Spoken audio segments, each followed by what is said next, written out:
She was 20 years old. No business degree.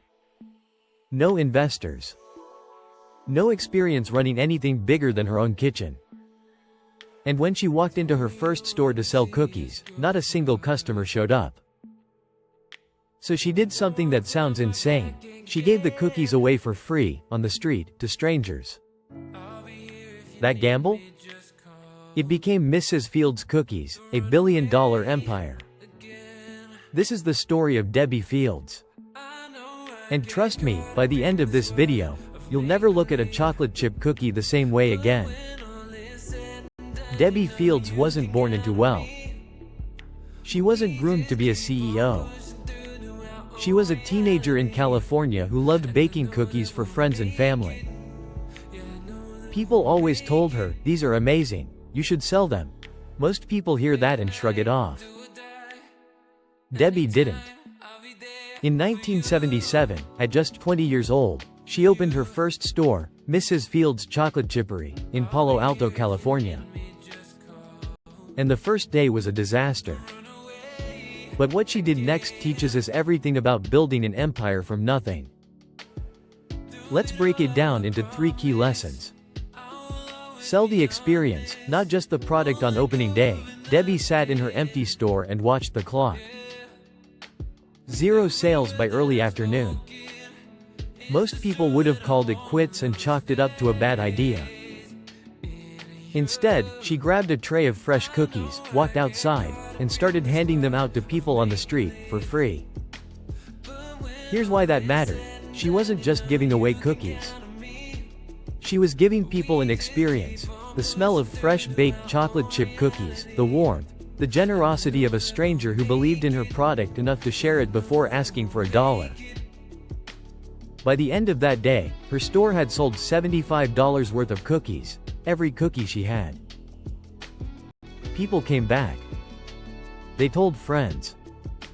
That single decision, to prioritize experience and trust over an immediate sale, became the foundation of her entire business philosophy. Real-world parallel.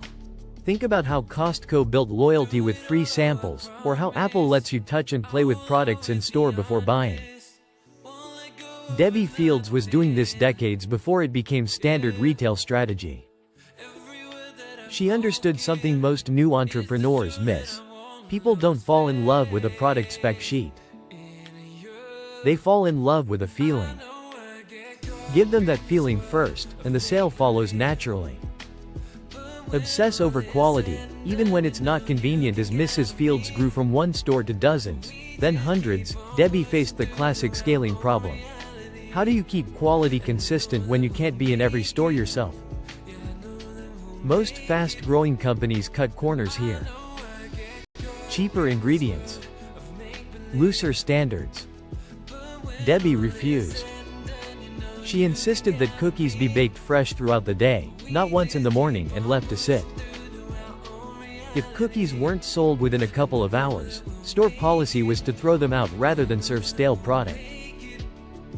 She trained employees obsessively on her exact recipes and standards, because to her, every single cookie represented her name and her reputation. This is the kind of decision that looks irrational on a spreadsheet: more waste, more labor cost, but it's exactly what built a fanatically loyal customer base. People didn't just buy a cookie from a bakery. They bought Mrs. Fields Cookie, and they trusted that name meant something specific and reliable, no matter which city they were in. Real-world parallel.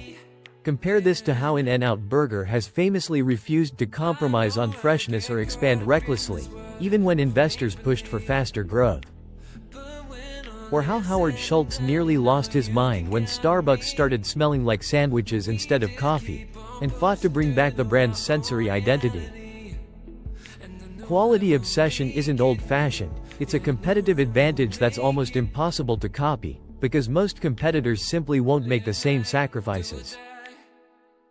Turn personal identity into brand identity. Here's what separates Mrs. Fields from 1,000 other cookie shops that have come and gone. Debbi didn't build a faceless corporation. She built a brand around herself, her name, her face, her story as a young woman who believed in her own baking when nobody else did. This wasn't an accident. In an era when most national food brands were built around mascots or abstract logos, Debbi Fields put her actual identity on every bag, every storefront, every interview. Customers weren't just buying cookies from a company.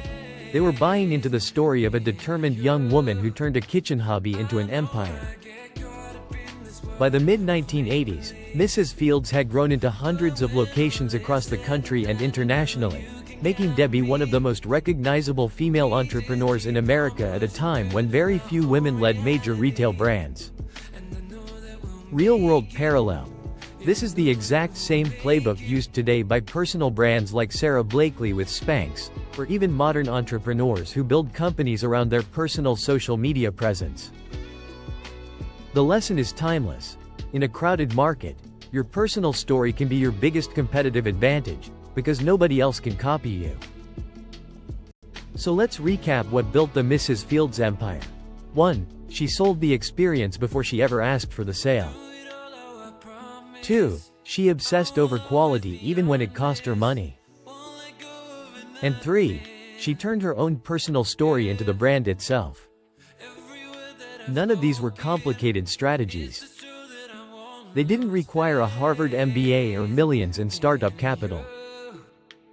They required conviction, the willingness to bet on herself when an empty store on day one would have convinced almost anyone else to quit. If this story lit a fire under you, hit subscribe, because every week on this channel, we break down the real strategies behind the world's biggest empires, so you can apply them to whatever you're building. And drop a comment. Which entrepreneur's story should we break down next? I read every single one. See you in the next video.